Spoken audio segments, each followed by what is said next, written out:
ভিডিওটা সবথেকে গুরুত্বপূর্ণ হতে চলেছে। কাউন্সিলিংয়ের ব্যাপারে আজকে বলবো।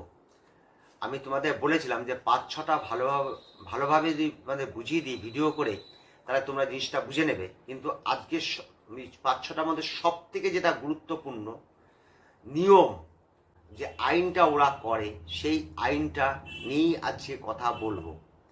এবং প্রতি বছর কিন্তু আইনটা এক থাকে না। যাই হোক, একটু যদি চেঞ্জ করে সেটা আলাদা ব্যাপার, কিন্তু তোমার তো 90-95 ভাগটা এটাই হবে, বা এটাই 100% হয়ে যেতে পারে। কিন্তু বারবার বলেছি যে কোনো সময় অন্তত কাউন্সিলিংয়ের ভিডিওগুলো স্কিপ করে দেখবে না, এবং দরকার হলে 2-3বার চালিয়ে সে ভিডিওটাকে কমপ্লিট করবে। খুব গুরুত্বপূর্ণ ভিডিও হতে চলেছে। দেখো কিরম ধরনের নিয়ম হতে পারে। ওরা যখন কাউন্সিলিংটা শুরু করবে, নোটিশটা দেবে, এবং তার সঙ্গে ফার্স্ট রাউন্ডে কি নিয়মে ওরা ভর্তি নেবে, সেকেন্ড রাউন্ডে কিভাবে নেবে, থার্ড রাউন্ডে কিভাবে নেবে, কারা কারা অংশগ্রহণ করতে পারবে, কারা কারা পারবে না, এই সব নানা রকমভাবে এরা নোটিশের মধ্যে আইনগুলোকে দেবে। আর 2-3 পাতা এগুলো হয়। এবং ফোর্থ রাউন্ড কলেজ রাউন্ড হবে কিনা, তার কি নিয়ম থাকবে, এগুলো কিন্তু প্রথম থেকে যদি না বোঝো, তাহলে কিন্তু কলেজ কেউ মনটা কিন্তু ভরবে না। আবার অনেকে অনেক রকম বুদ্ধি করে তারা অল্প নম্বর পেয়েও ভালো কলেজটা নিয়ে নেয়। ফার্স্টে তোমাকে করতে হবে, রেজিস্ট্রেশন করতে হবে। মানে আমি ওয়েস্ট বেঙ্গলে ভর্তি হবো, রেজিস্ট্রেশন করতে হবে। ওরা একটা নোটিশ দিয়ে দেবে যে ওই তারিখ থেকে এই তারিখ রেজিস্ট্রেশনটা হবে। রেজিস্ট্রেশন তো হয়ে গেল। ডকুমেন্টস, তোমার যে ডকুমেন্টসগুলো আছে ভর্তি হতে গেলে, যেসব ডকুমেন্টস আছে তা ভেরিফিকেশন করতে হবে। কলকাতায় 4টি কলেজ আর নর্থ বেঙ্গলে 1টি কলেজ তোমার হবে। ডকুমেন্টসগুলো যে প্রায় অনেকগুলো যে ডকুমেন্টস লাগে, তার একটা চার্ট একটা ভিডিওতে দিয়ে দেবো। এইবার দেখো, ডকুমেন্টস যখন ভেরিফিকেশনটা করতে যাবে কলকাতায়, তোমাকে একটা কলেজের নাম উঠবে। সেই কলেজে ধরো এসএসকেএম তোমার কলেজের নাম উঠলো, 4টে কলকাতা কলেজ। তার বললো 5 তারিখে দুপুর এই থেকে এই টাইমের মধ্যে যেতে হবে তোমাকে, ঠিক সেই সময় তোমাকে যেতে হবে। ওরা 2-3 দিন দিয়ে এগুলো চলায়। এইবার যখন রেজিস্ট্রেশনটা করছো, একটা স্লিপ বেরোবে, তুমি এত টাকা পেমেন্ট করেছো, এবং তার নিচে একদম নিচে লেখা থাকবে, ধরো এনআরএস মেডিকেল কলেজে এই তারিখে এই সময় তোমার যেতে হবে ডকুমেন্টসগুলোকে নিয়ে। এবং ওই কাগজটা কিন্তু অনেক মূল্যবান। যখন রেজিস্ট্রেশন করছো, যে স্লিপটা বেরোচ্ছে, যে পেমেন্ট স্লিপ, ওটা কিন্তু রেজিস্ট্রেশন করার সময় যেটা দেবে, বারবার বলছি, সেটা তোমার কিন্তু খুব মূল্যবান। ওটাকে নিয়ে তোমার যেতে হবে।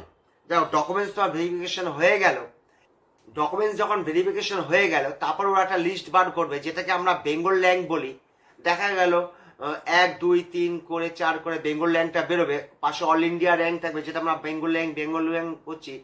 তোমার নাম যখন চলে আসলো বেঙ্গল র্যাঙ্কের মধ্যে, তার মানে তুমি চয়েস ফিলিং করতে পারবে, লকিং করতে পারবে, এবং রেজাল্ট বেরোবে, মানে সিট অ্যালটমেন্ট হবে। এটা যে এটুকুনে বোঝা গেল, ওটা হয়ে গেল। এবার তোমার চয়েস ফিলিংটা করতে হবে।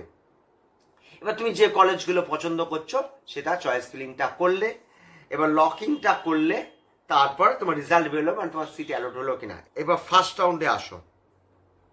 এবার বলছে এইসব তো হলো, এবার ফার্স্ট রাউন্ডের নিয়মটা কি হলো, খুব গুরুত্বপূর্ণ জিনিস, মন দিয়ে দেখো। ধরো তোমার সিট পেলে, তোমার নাম উঠলো, তখন তুমি কি করবে? এই সিট অ্যালট হলো ফার্স্ট রাউন্ডে। দেখো, ফার্স্ট রাউন্ডে আলোচনা করছি। তুমি একটা কলেজ পেলে, এইবার তুমি তাহলে অ্যাডমিশনটা নিলে। ধরো তুমি অ্যাডমিশনটা নিয়েছো, কোনো অসুবিধা নেই। এইবার তুমি ধরো অ্যাডমিশন নেওয়ার পর তুমি যে কলেজটা পেলে, তুমি মনে করলে হ্যাঁ আমার খুশি, আমি এতে খুশি, আমি আর পরবর্তী আর কাউন্সিলিংয়ে আর যাব না, ফার্স্ট রাউন্ডে যেটা উঠেছে সেটা আমার পছন্দ। তাহলে তোমার এই একদম তোমার কাউন্সিলিংটা এন্ড হয়ে গেল। এইবার আর এক রকম পক্ষ হয়, যারা বলল যে আমার তো নাম উঠেছে, আমার এই কলেজ পছন্দ না, তাহলে আমি এই রাউন্ড থেকে ত্যাগ করে সেকেন্ড রাউন্ডের দিকে চলে আসলো। যার নাম উঠলো সে হলো না, আমি ভর্তি হবো না, কলেজটা পছন্দ না, সে একদম সেকেন্ড রাউন্ডের দিকে চলে আসলো। ঠিক আছে, এই পর্যন্ত ঠিক আছে। এইবার আর একটা জিনিস, যারা নাম উঠলো, ভর্তি হলো, সে বলবে আমি আপগ্রেশনে যাব, মানে কলেজটাকে আমি চেঞ্জ করব, তখন সে সেকেন্ড রাউন্ডে চলে আসতে পারবে। এই দেখো, এই যে আপগ্রেশন করতে সেকেন্ড রাউন্ডে চলে আসলো। তাহলে সেকেন্ড রাউন্ডে কারা কারা আসলো? যারা একদম অ্যাডমিশন নিল না তারা আসলো, যাদের ভর্তি হয়েছে তারা আবার চলে আসতে পারবে, আর যারা সিট পেল না, যাদের নামই উঠিনি, তারা সেকেন্ড রাউন্ডে চলে আসতে পারলো। তাহলে ফার্স্ট রাউন্ড পর্ব শেষ হলো। সেকেন্ড রাউন্ডে এসে তোমার সিট অ্যালট হলো, মানে সিটটা পেলে। এইবার তুমি সিটটা নিলে, অ্যাডমিশনটা নিলে, ঠিক আছে, নেওয়া হয়ে গেল। তুমি ভাবছো এইবার আর আমি নড়বো না, আমার কলেজ পছন্দ হয়ে গেছে, ঠিক আছে, এইবার তুমি আপগ্রেশনেও যাবে না, তা তোমার কাউন্সিলিং এন্ড হয়ে গেল। এইবার সেকেন্ড রাউন্ডে আপগ্রেশন করবে তুমি ভাবলে, সেকেন্ড রাউন্ডেও তোমার কলেজটা তোমার পছন্দ হলো না, এই যে দেখো কলেজটা তোমার যে পছন্দ হলো না, তাহলে তুমি আপগ্রেশন করতে পারবে। থার্ড রাউন্ডে তুমি চলে গেলে, এবং দেখা যাচ্ছে ফার্স্ট রাউন্ডে নাম উঠেছে, ভর্তি হয়নি, সেকেন্ড রাউন্ডে নাম উঠেছে, ভর্তি হয়নি, মানে নো অ্যাডমিশনটাই নিইনি, সেও কিন্তু থার্ড রাউন্ডে যেতে পারবে।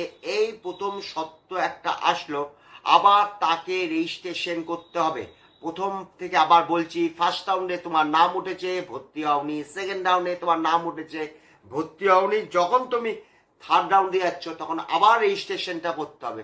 তখন আবার তোমার ভেরিফিকেশনে যেতে হবে না, কারণ তো একবার করা আছে, ওই স্লিপটা আছেই। তখন তোমার থার্ড রাউন্ডে যেতে গেলে আবার নতুন করে টাকা দিয়ে তোমাকে থার্ড রাউন্ডে যেতে হবে। আর কারা যেতে পারবে? যারা একদমই সিট পায়নি তারা তো যেতে পারবে, কমন সেন্স। এবার থার্ড রাউন্ড চলে আসলো। তার সঙ্গে একটু বলে নি, সেকেন্ড রাউন্ডেও কিন্তু নতুন রেজিস্ট্রেশনটা হয়, তারা কিন্তু আবার থার্ড রাউন্ডে চলে আসতে পারবে। ফার্স্ট রাউন্ডে কোনো কারণে রেজিস্ট্রেশনটা করেনি, ভর্তি হবো না বা চান্স পাবো না, তারা সেকেন্ড রাউন্ডে রেজিস্ট্রেশন করতে পারবে, তারা এই প্রক্রিয়ার মধ্যে দিয়ে আসতে পারবে। হ্যাঁ, এবং থার্ড রাউন্ডে আবার নতুন করে কেউ যদি রেজিস্ট্রেশন করতে চায়, এই প্রথম করবে তারা করতে পারবে। এইবার আসো, এইবার কিন্তু অনেকটা চেপে ধরছে আস্তে আস্তে। সিট তোমার অ্যালট হলো, সিটটা তুমি পেলে।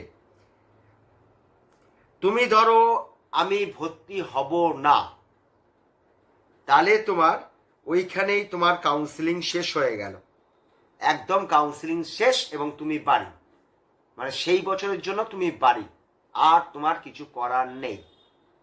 আর কোনোভাবে কোনো রকম তোমার দরজা খুলবে না। ফার্স্ট রাউন্ডে নাম উঠেছে, তুমি নিউনি, সেকেন্ড রাউন্ডে নাম উঠেছিল তাও নেওনি, আবার নতুন করে রেজিস্ট্রেশন করেছো, থার্ড রাউন্ডের জন্য তুমি একদম শেষ, ওটা একটা পর্ব শেষ হয়ে গেল। এইবার যারা সিট অ্যালট হলো, অ্যাডমিশন নিল, ওইখানটাই তাদের কাউন্সিলিং এন্ড হয়ে গেল, এবং নেক্সট আর কিছু করার নেই, ওখানে তাদের শেষ হয়ে গেল। আর থার্ড রাউন্ডে যাদের সিট অ্যালোটই হলো না, তারা তো যেতেই পারবে। ফার্স্ট রাউন্ডে পায়নি, সেকেন্ড রাউন্ডে পায়নি, থার্ড রাউন্ডে পায়নি, তাদের